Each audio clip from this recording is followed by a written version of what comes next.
नमस्कार दोस्तों, स्वागत है आपका हमारे यूट्यूब चैनल में। मेरा पति मेरा बहुत ख्याल रखता था। मेरे लिए महंगी महंगी चीज़ें लेकर आता था, जबकि उसकी इतनी औकात नहीं थी। मैं हैरान हो जाती कि इतना सब कुछ वो कहाँ से लेकर आता है। पर एक काम वह बहुत ही अजीब करता है, मुझे बहुत खुश कर देता। मेरे लिए मेरी पसंद की चीज़ें और खाना लेकर आता, लेकिन खुद रात होते ही दूसरे कमरे में जाकर सो जाता। मैं हैरान होती कि अगर इसको मेरी इतनी ही परवाह है कि यह मेरे लिए इतनी अच्छी चीज़ें लेकर आता है, तो फिर इसे मेरे में दिलचस्पी क्यों नहीं? ये मेरे पास क्यों नहीं बैठता? मेरी बात क्यों नहीं सुनता? मेरे साथ उसका रवैया नॉर्मल क्यों नहीं है? मैं एक रात पहले ही दूसरे कमरे में छुप गई, ताकि जब वह यहाँ पर आए तो मुझे पता चल जाए कि आखिर इस कमरे में क्यों आता है, मेरे पास क्यों नहीं बैठता। तब मैंने अपने पति को ऐसी हरकत करते हुए देखा कि मैंने अपने कानों पर हाथ लगा लिया। मेरा नाम सुमन है। मैं बहुत ही ज़्यादा खूबसूरत थी। मेरी भाभी को मेरी खूबसूरती से बड़ी नफ़रत थी। वह कहती थी कि तेरा हुस्न तो एक दिन मिट्टी में मिल जाएगा। मैं कहती कि भगवान से डरो भाभी, मैंने आपका क्या बिगाड़ा है? मेरी माँ जिंदा थी, मेरे पापा इस दुनिया में नहीं थे, लेकिन जब तक मेरी माँ थी तब तक उस घर में मेरी हुकूमत चलती थी। मेरे भाई को भी मुझसे नफ़रत थी। वो कहता था कि तुम मेरी बीवी के साथ मुकाबले मत किया करो। थोड़ी बहुत मैं भी मगरूर थी, क्योंकि मुझसे कोई गलत बात बर्दाश्त नहीं होती थी। अब वह अगर मेरी माँ को टाइम पर खाना नहीं दे रही है या पुराना खाना दे रही है तो मुझे गुस्सा आ जाता था। एक दिन तो उसने मेरी माँ के सामने ख़राब खाना रख दिया, जब मेरी माँ पहले से ही शुगर की मरीज़ थी। मैंने कहा, पहले ही इतनी तबीयत ख़राब रहती है, तुमने नया खाना नहीं बनाया था तो तुम बता देती। पुराना खाना देकर क्यों मेरी माँ को मारना चाहती हो? इस बात पर ऐसी लड़ाई हुई कि हम दोनों ननद भाभी में हाथापाई भी हो गई। मेरे भाई ने तो अपनी बीवी का ही साथ दिया और उसने मुझे कहा कि तुझे तो मैं एक दिन ऐसा सीधा करूंगा कि तू तो बिल्कुल तीर की तरह सीधी हो जाएगी। तू छोटी है, तेरा काम क्या है बड़ी भाभी से ऐसी बातें करना? मैंने कहा कि बात छोटे बड़े की नहीं है, कुछ गलत करेगी तो मैं ज़रूर बोलूँगी। उस रात मेरी माँ की तबीयत ख़राब हो गई, इतनी ख़राब हुई कि वह अस्पताल पहुंच गई और 4 दिन तक बीमारी से लड़ने के बाद वो इस दुनिया से चली गई। मैं बहुत परेशान हुई। थोड़े बहुत रिश्तेदार थे, लेकिन वो सारे ही मेरी माँ के ससुराल वाले थे, इसलिए उनको कोई ज़्यादा दुख नहीं हुआ। उन्होंने बस थोड़ा अफसोस किया और चले गए। अब घर में सिर्फ मेरा भाई और मैं थे। एक रात भाई कमरे में आया। उसने कहा कि मम्मी इस दुनिया में नहीं रही। मुझे लगा कि कहेगा कि कोई बात नहीं, मैं हूँ, किसी भी चीज़ की ज़रूरत हुई तो मुझे कह देना। उसने कहा कि अगले रविवार वाले दिन तुम्हारी शादी है। जब उसने ऐसी बात की तो मैं हैरान रह गई। मैंने कहा कि क्या? उसने कहा कि हाँ, तुम्हारी शादी कर रहा हूँ, अपने घर की हो जाओगी तो अच्छा रहेगा। मेरे में इतनी हिम्मत नहीं थी कि पूछूं कि मेरी शादी किससे कर रहे हो, पर इतनी जल्दी शादी? उसने कहा कि बस शादी की रस्म है, क्योंकि अभी अभी माँ मरी है। तेरे दिल में कोई अरमान है तो उसको दिल में ही दबा लेना। मैं तुम्हारे लिए 1 महीना पहले ढोल नहीं रख सकता और ना ही तुम्हारे दूल्हे को घोड़े पर ला सकता हूँ। इतना कहकर वह कमरे से चला गया। मैंने तकिए पर सर रखकर रोना शुरू कर दिया, लेकिन फिर दिल में यह सोचकर तसल्ली कर ली कि चलो शादी तो एक दिन होनी थी, अगर हो जाएगी तो मेरा अपना घर तो होगा, किसी की गुलामी तो नहीं करनी पड़ेगी। भाभी से तो जान छूट जाएगी, वरना किसी और तरह से तो भाभी से जान नहीं छूट सकती थी। यही सोचकर मैं भी दिन गुजारने लगी, लेकिन शादी वाले दिन मैं यह देखकर हैरान रह गई कि मेरे भाई ने मेरी किस किस्म के इंसान से शादी तय की थी। शायद इसमें भी मेरी भाभी की कोई चाल थी, क्योंकि जब भी लड़ाई होती मेरी भाभी दुश्मन बन जाती थी। मुझे लगता था कि वो किसी दिन ज़रूर ही मुझसे बदला लेगी, और आज उसने यही किया था। वह कामयाब हो गई थी, क्योंकि मेरा दूल्हा तो अजीब सी हालत में बैठा था। उसे देखकर कोई बच्चा भी अंदाज़ा लगा सकता था कि वह कोई नॉर्मल इंसान नहीं था, बल्कि एक पागल था, क्योंकि उसने हाथ में टॉफ़ियाँ पकड़ी हुई थी जिसको वह खा रहा था। बाल उसके बिखरे हुए थे, कपड़े तो उसने नए पहने हुए थे, लेकिन इतने गंदे कर दिए थे कि जैसे कोई छोटा बच्चा मिट्टी में खेलता है तो उसके कपड़े गंदे हो जाते हैं। यही मेरा दूल्हा था। सबको पता चल गया कि वह तो पागल है। मोहल्ले से भी कुछ औरतें आई हुई थी, क्योंकि रिश्तेदार तो थे नहीं। उन्होंने भी कहना शुरू कर दिया कि सुमन का दूल्हा तो पागल है। ये क्या कर दिया भाई और भाभी ने? बहन पर इतना बड़ा जुल्म कर दिया। माँ क्या मरी, इनके तो आँख सफ़ेद हो गई। पागल के साथ इतनी प्यारी लड़की की शादी करवा दी, और मेरी शादी हो चुकी थी। उसके बाद मैंने अपने दूल्हे को देखा था। अब तो विदाई होने वाली थी। मेरी आंखों से आंसू जारी थे। मैं रोना चाहती थी, लेकिन रो भी नहीं सकती थी। मैं रोती तो मेरे आंसू कौन देखता? मुझे मेरी माँ की बहुत याद आ रही थी। मेरी माँ अगर आज जिंदा होती तो मेरे साथ यह सब कुछ कभी ना होता। मेरी भाभी ने ही मेरे भाई को भड़काया था। उसको ज़रा भी ख्याल ना आया कि वह अपनी बहन की शादी एक पागल के साथ कर रहा है। कैसे रखेगा वह मुझे? क्या खिलाएगा, क्या पिलाएगा? आजकल तो लोग अपनी बेटियों की शादी ऐसे लड़कों के साथ भी नहीं करते जिसके पास नौकरी नहीं होती और इसके पास तो अकल भी नहीं थी, तरीका भी नहीं था। एक पल को तो दिल किया कि मैं जाने से इनकार कर दूं, लेकिन उसके बाद क्या होता, मेरा ही तमाशा बनता। ये लोग फिर भी मुझे यहाँ से निकाल ही देते, इसलिए सब कुछ भगवान पर छोड़ दिया और चुपचाप विदा हो गई। जाते जाते भाई ने सर पर हाथ रखने की कोशिश की तो मैंने सर पीछे कर लिया। सब लोगों ने यह मंजर देखा। मैंने कहा कि ज़रा इसकी भी बेइज्जती हो, इसको इतना तो जताऊं कि इसने जो मेरे साथ किया है वो अच्छा नहीं किया। भाभी भी मिलने के लिए आगे हुई तो मैं उससे भी ना मिली, क्योंकि उन्होंने तो सबके सामने ही कह दिया था कि तुम्हारी शादी करवा दी, नखरे ना दिखाओ और अपने घर दफ़ा हो जाओ। कौन सी भाभी कहती है अपनी ननद को, वो भी उसकी विदाई वाले दिन। अरे दिल में जितनी भी नफ़रत हो, इस तरह तो कोई भी बेटी को घर से यह कहकर नहीं निकालता कि दफ़ा हो जाओ। मेरे साथ कितना बुरा सलूक हो रहा था, भगवान ही देख रहा था कि मेरे ऊपर कितना जुल्म हो रहा है। पर मुझे पता था भगवान मेरा इंसाफ करेगा, लेकिन अभी तो मेरा समय बहुत ही ख़राब नज़र आ रहा था। कुछ समझ नहीं आ रहा था। मेरा दूल्हा पागल था, लेकिन उसका घर अच्छा था, 3 कमरों वाला घर था। वहाँ पर उसका एक भाई भी था। मुझे लगा कि वो भी इसी घर में रहता है, लेकिन जब रात हुई तो उसकी जगह उसका भाई कमरे में आया। मैं ज़रा घबरा गई।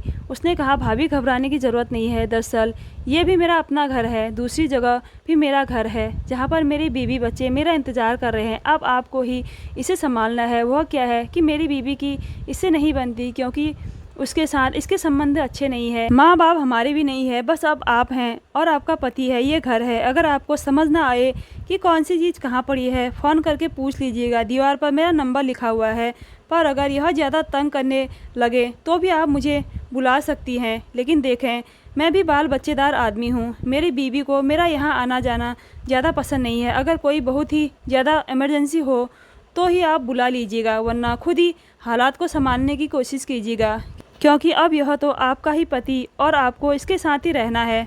मैं समझ रही थी कि मेरी ज़िंदगी कितनी बुरी होने वाली थी। मैं सर हिला दिया।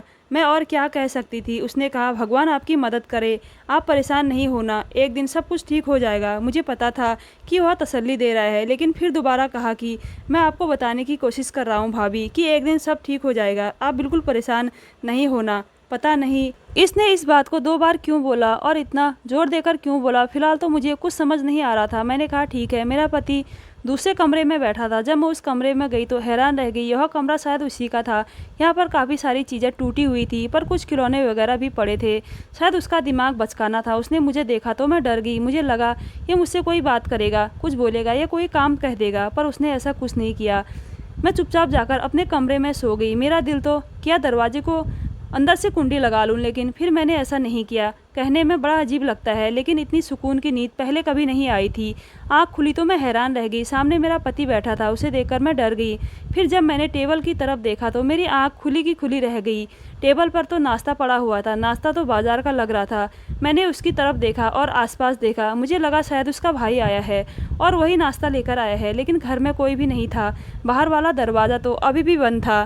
रात को मैंने खुद कुंडी लगाई थी। मेरे पति ने मुझे कहा कि नाश्ता कर लो, और वह भी नाश्ता करने के लिए बैठ गया। मैं हैरान रह गई। मैंने कहा, इसको इतना पता है कि हमारी शादी हुई है तो बाज़ार से नाश्ता लेकर आना है, फिर ये कहाँ से पागल हुआ। लेकिन फिर उसने अजीब सा गाना शुरू कर दिया। यह गाना किसी कार्टून का गाना था। तो मैं समझ गई कि शायद ही एक नॉर्मल सी हरकत है, शायद इसे भूख लगी, पर उसके पास थोड़े बहुत पैसे हो। इतना काम तो कोई छोटा बच्चा भी कर लेता है। खैर, मैंने नाश्ता कर लिया। उसके बाद मैं घर को साफ़ करने लगी। मैं यह पूछना ही भूल गई थी कि ये घर कैसे चलता है, लेकिन फ़िलहाल तो घर में ज़रूरत की सारी चीज़ें पड़ी हुई थी। मैंने उसके भाई का नंबर मिलाया, पर नंबर नहीं मिल रहा था। मैंने दोपहर का खाना भी बना लिया। मेरा घर ऐसे ही चलने लगा। मेरा पति अचानक ही कहीं चला गया तो मैं परेशान हो गई। मुझे लगा कि पता नहीं, शायद घर से ही भाग गया है। मैंने इसलिए उसके भाई को कॉल की थी। उसने कहा कि हाँ, वह कभी कभी चला जाता है लेकिन वापस आ जाता है। परेशान होने की ज़रूरत नहीं है, रात तक वापस आ जाएगा। अगर रात तक भी वापस नहीं आया तो फिर आप मुझे बता देना। मैंने कहा कि ठीक है। रात हुई तो मेरा पति वापस आ गया। उसके हाथ में कोई चीज़ थी जो उसने मुझे पकड़ा दी। मैंने खोलकर देखा तो उसके अंदर फूल थे। मैंने कहा, ये क्या है? तो उसने कहा, मैं तुम्हारे लिए लेकर आया हूँ। मैं हैरान रह गई। उसने फूल मेरे पास रखे और ख़ुद दूसरे कमरे में चला गया। थोड़ी देर के बाद देखा तो वह कमरा अंदर से लॉक था। उस घर में मेरे दिन अच्छे गुजर रहे थे। जैसा मैंने सोचा था वैसा कुछ नहीं हो रहा था, बल्कि सब अच्छा ही हो रहा था। बल्कि मेरा पति मेरे लिए रोज़ कोई ना कोई चीज़ लेकर आता था। पता नहीं उसके पास पैसे कहाँ से आते थे। घर में भी हर चीज़ मौजूद थी। जब घर का सामान थोड़ा ख़त्म होने लगता तो एक दिन उसका भाई आया और उसने आकर 20,000 रुपये मुझे दिए। मैंने कहा कि यह घर भी आप ही चलाते हैं? तो उसने कहा नहीं, ऐसी कोई बात नहीं है, दरअसल हम दोनों भाइयों के नाम कुछ दुकानें हैं, उनका किराया आता है, महीने में 2 दफ़ा 20-25 हज़ार रुपये आते हैं। आपको 20,000 रुपये 15 तारीख को मिल जाएंगे। आज पहली तारीख है तो मैं आपको पैसे देने के लिए आ गया हूँ। मैंने कहा ठीक है। मैंने घर की ज़रूरत का सामान ले लिया। उस घर में टीवी भी था, एसी भी था, सब कुछ था। एक दिन भूले भटके मेरी भाभी और भाई यहाँ पर आ गए। उनको तो पता था कि उन्होंने मेरी शादी एक पागल से करवाई है और मुझे पता था कि देखने आए होंगे कि मेरा क्या हाल हुआ है। लेकिन जब मुझे देखा तो हैरान रह गए। मैंने नया जोड़ा पहना हुआ था। मेरी भाभी ने कहा यह जोड़ा कहाँ से आया? इन लोगों ने तो तुम्हारे लिए सिर्फ 2 ही जोड़े बनाए थे और हमने भी तुम्हारे लिए कुछ नहीं बनाया। मैंने कहा मेरे पति ने मुझे लाकर दिया है। उसने कहा कि तुम्हारे पति को तो मुंह हाथ धोना तक नहीं आता, तो तुम्हारे लिए जोड़ा कहाँ से लाएगा? मैंने कहा कि उसी ने मुझे लाकर दिया है। आपको किसने कहा कि उसे मुंह हाथ धोना नहीं आता? यह देखें, मैं आपको दिखाती हूँ मेरे लिए क्या क्या लेकर आए हैं। जब मैंने सारी चीज़ें अपनी भाभी को दिखाई तो वह भी हैरान रह गई। उन्होंने कहा कि यह सब कुछ कहाँ से लेकर आ रहा है? कहीं से चोरी करके तो नहीं ला रहा है? मैंने कहा कि ये चीज़ें तो बिल्कुल नई है। उसने कहा नई तो नहीं लग रही है, ये क्या बात हो गई? उनका तो ऐसा हो गया जैसे तीर निशाने पर नहीं लगा, कि जैसे वह मेरे साथ कुछ बुरा करना चाहती थी पर बुरा नहीं हुआ, तो वो बड़ी परेशान हो गई थी।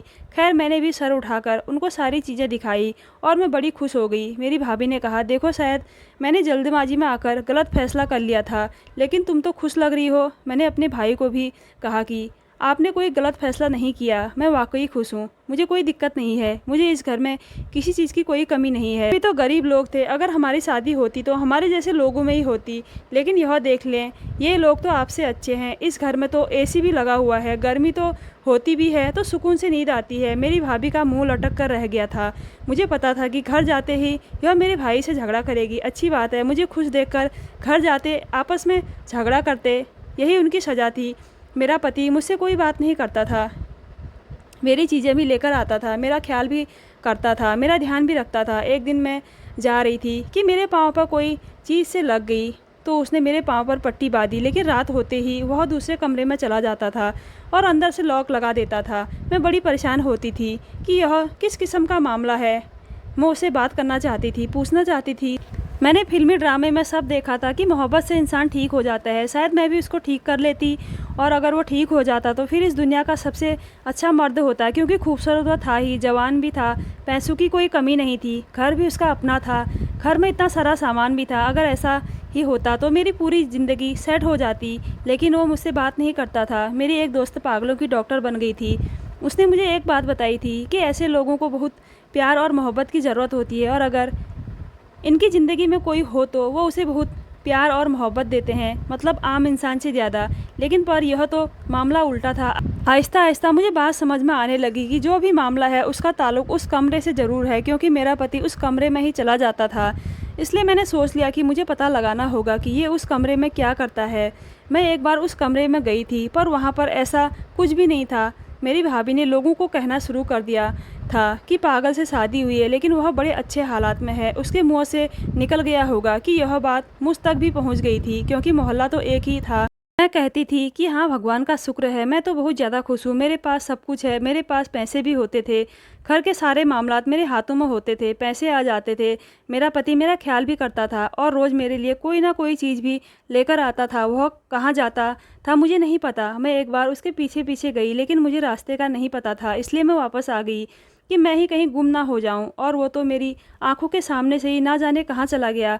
उसे रास्तों का बहुत अच्छी तरह से पता था, शायद किसी बाग में बच्चों के साथ खेलने के लिए जाता होगा, क्योंकि उसके पास इस तरह की काफ़ी सारी चीज़ें थी। इसलिए मैंने इस बात पर ज़्यादा ध्यान नहीं दिया, लेकिन मुझे यह बात ज़रूर पता लगानी थी कि कमरे में क्या है। और वह दिन के वक्त पर कमरे को ताला लगाकर चला जाता था। एक दिन मैंने चाबी गायब कर दी और ताला भी खोल दिया। उसको ताला नहीं मिला तो वह बगैर ताला लगाए ही चला गया। मेरा प्लान था कि मैं पहले से ही कमरे के अंदर छुप जाऊंगी और जब वह कमरे में आएगा तो मुझे पता चल जाएगा कि वह क्या कर रहा है। लेकिन वो जैसे ही घर में आया मुझे तलाश कर रहा था।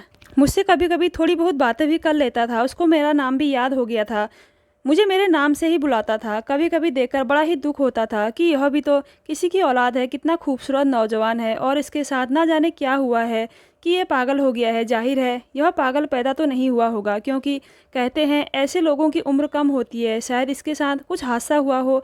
मैंने इसके भाई से भी पूछने की कोशिश की थी, पर उसने मुझे कुछ नहीं बताया था कि वक्त के साथ साथ आपको सब कुछ पता चल जाएगा। यह किस किस्म की बात थी, वक्त के साथ कैसे पता चल जाता। मुझे मेरे पति की पुरानी तस्वीरें मिली थी। वो शक्ल से बहुत ही गुस्से वाला और ज़िद्दी लगता था। ऐसा लगता था कि जैसे पूरे ख़ानदान का सबसे खूबसूरत नौजवान था, लेकिन फिर ऐसे हाल पर कैसे पहुंच गया। कहीं इसको किसी की बद्दुआ तो नहीं लगी थी। मन में ऐसी ही उल्टी सीधी बातें और सवाल आते रहते थे। आज तो मुझे पता चल ही जाना था, फिर उसके बाद मैं देखती कि मैंने क्या करना है। कहीं कोई ऐसी वैसी बात तो ना हो। मेरे पति फिर से मेरे लिए कोई चीज़ लेकर आया था। कमरे में गया, लेकिन उसने महसूस किया कि मैं कमरे में नहीं हूँ, तो वह चीज़ वहीं पर रख दी। मुझे थैले रखने की आवाज़ आई थी। वो उस कमरे में आ गया। मैं कमरे के अंदर ही छुपी हुई थी। उसने दरवाजे को अंदर से लॉक लगा दिया और कुर्सी पर सर पकड़कर बैठ गया। मैं पर्दे के पीछे से उसको देख रही थी। उसको अंदाज़ा भी नहीं था कि मैं कमरे के अंदर हूँ। वो सर को ऐसे अंदाज में पकड़े बैठा था, ऐसा लगता था जैसे कोई बड़ा आदमी कुछ सोच रहा है। उसके चेहरे पर से अचानक से पागलों वाले जज्बात ही गायब हो गए थे। अभी का मामला मुझे कुछ गड़बड़ लग रहा था। कोई ना कोई बात थी जो नॉर्मल नहीं थी। थोड़ी देर के बाद उसने अपनी जेब से एक बड़ा सा फ़ोन निकाला। मैं हैरान रह गई कि यह बड़ा फ़ोन इसके पास कब आया, और फ़ोन भी बिल्कुल ठीक ठाक था, टूटा हुआ भी नहीं था, जबकि बाकी उसकी सारी चीज़ें टूटी हुई थी। फ़ोन पर किसी से बात करने लगा, और जब जब उसने बात करनी शुरू की तो मेरी तो ऐसी हालत ख़राब हुई कि मैं हैरान रह गई। वह तो किसी समझदार आदमी की तरह बातें कर रहा था और कह रहा था कि देखें, मैंने आपसे पहले डील की थी, आप ये पैसे कारोबार में लगा दें, जो मेरी किस्मत होगी, जो मेरा नसीब होगा, मुझे मिल जाएगा। मैं हैरान रह गई थी कि वो मेरा पति जो दुनिया के सामने पागल बना हुआ है, यहाँ पर बैठकर बिजनेस की डील कर रहा था, लेकिन फिर दुनिया के सामने क्यों पागल बना हुआ था, और अपनी बीवी से भी झूठ क्यों बोल रहा था। अपनी बीवी को तो बता सकता था। दिल तो किया कि सामने आ जाऊं, लेकिन फिर सोचा कि देख लेती हूँ यह क्या करता है। फिर थोड़ी देर के बाद जेब से काफ़ी सारे पैसे निकाले और फिर उनको एक साइड पर रख दिया। फिर दोबारा से किसी को फ़ोन किया। इस बार मुझे समझ आया कि वह किसको फ़ोन कर रहा है। वह अपने भाई को ही फ़ोन कर रहा था। उसने कहा कि मेरा दिल करता है सुमन को सब कुछ बता दूं, वो मेरी बीवी है, मैं उसके साथ रहना चाहता हूं। शायद दूसरा शख्स कह रहा था कि जल्दबाजी ना करो, तो उसने कहा कि जल्दबाजी कैसी, हमारी शादी को 4 महीने होने वाले हैं। जब मेरा जिक्र हुआ तो मैं सामने आ गई। मुझे देखकर वो हैरान रह गया। उसका मुँह खुला का खुला रह गया और फ़ोन को एक साइड पर रख दिया। मैंने कहा कि यह सब कुछ क्या है, क्यों दुनिया के सामने पागल बने हुए हो, मैंने सब कुछ सुन लिया है। उसने कहा कि देखो, मैंने आज या कल तुम्हें बताना ही था। मैंने कहा कि मुझे सारी बात बताओ, आखिर बात क्या है। मेरी आंखों में आंसू आ गए। तो उसने कहा रो क्यों रही हो। मैंने कहा मुझे नहीं पता, बस मुझे रोना आ रहा है, मुझे बता दें कि क्या बात है। उसने मुझे ऐसी बात बताई कि मैं हैरान रह गई। उसने कहा कि मैं पूरे मोहल्ले का सबसे समझदार और पढ़ा लिखा लड़का था, मेरी बहुत अच्छी नौकरी भी थी, अभी भी मैं उसी नौकरी में हूँ, लेकिन सारी रात बैठकर ऑनलाइन काम करता हूँ। मैंने कहा कि पागल बने क्यों फिरते हो। तो उसने कहा मेरी कुछ लोगों के साथ दोस्ती थी, पर मुझे नहीं पता था वो किसी और तरह के लोग थे। एक दिन हम लोग कहीं चले गए, वहाँ पर हमारा छोटा सा झगड़ा हो गया और हमारे हाथों एक आदमी मर गया। तो सारा इल्ज़ाम उसने मुझ पर लगा दिया। अगर मैं पागलपन का नाटक ना करता तो मुझे सज़ा हो जाती और मेरी सारी ज़िंदगी जेल में गुजर जाती, क्योंकि वो सब लोग भाग गए। पर मैं उस आदमी की जान बचाने के चक्कर में वहीं पर रह गया, लेकिन वह भी इस दुनिया से चला गया और इल्ज़ाम मुझ पर आ गया। मुझे पुलिस पकड़ कर ले गई थी। अभी भी वो लोग इसी मोहल्ले में रहते हैं। उनका मेरी वजह से नुकसान हुआ, इसलिए मुझे पागलपन की एक्टिंग करनी पड़ी। सुना है अब उन्होंने अपना घर बार बेच दिया है और 1 महीने बाद वो यहाँ से जा रहे हैं। बस उसके जाने के बाद मैं अपने तरीके से रह सकता हूँ। तुम्हें यह सब कुछ मैंने इसलिए नहीं बताया कि एक दफ़ा वो लोग यहाँ से चले जाएं तो फिर मैं तुम्हें भी बता दूंगा। तुम्हारे भाई ने जब कहा कि उसे ये रिश्ता कबूल है तो हम लोग बड़े हैरान हुए थे। हमें पता चल गया था, इसलिए मैंने बिना देखे ही शादी के लिए हाँ कर दी थी। सोचा कोई पुण्य तो कमा लूँ तुम्हें बचाने की खातिर। मैं तुमसे बहुत मोहब्बत करता हूँ, तुम बहुत अच्छी लड़की हो। बाहर जाता हूँ तो वो भी काम के सिलसिले में ही जाता हूँ। तुम्हारा चेहरा मेरी आंखों के सामने आ जाता है तो फिर सोचता हूँ तुम्हारे लिए कोई चीज़ ले लूँ। सोचता हूँ कि कहीं तुम हालात से तंग आकर मुझे छोड़कर ना चली जाओ, कि एक पागल के साथ मेरी ज़िंदगी बुरी गुजर रही है, इसलिए तुम्हारे सारे नाज नखरे उठाने की कोशिश करता हूँ। तुम्हारे लिए तोहफा लेकर आता हूँ कि कम से कम तुम खुश तो रहो। मैं तुमसे बहुत मोहब्बत करता हूँ। मेरी आंखों में फिर से आंसू गिरने लगे। उसने कहा कि आप रो क्यों रहे हो। मैंने कहा कि खुशी से रो रही हूँ। उसने कहा अजीब हो, दुख से भी रोती हो और खुशी से भी रोती हो। अरे देखो, मैं तुम्हारा पति हूँ, तुम्हारी ज़िंदगी बहुत अच्छी होने वाली है। 1 डेढ़ महीने तक हमें नाटक करना होगा और उसके बाद सब कुछ ठीक हो जाएगा। मैंने कहा कि मुझे कोई दिक्कत नहीं है, मैं तो सोच रही हूँ कि भगवान ने कौन सा पुण्य का मुझे तोहफ़ा दिया है। मैंने कभी किसी का बुरा नहीं किया था, पर मेरे अपने भाई ने ही मेरे साथ इतना बुरा किया। और शुक्र है कि आप बिल्कुल ठीक हैं। उसने कहा कि परेशान नहीं हो, वाकई सब ठीक है और हमेशा ठीक रहेगा।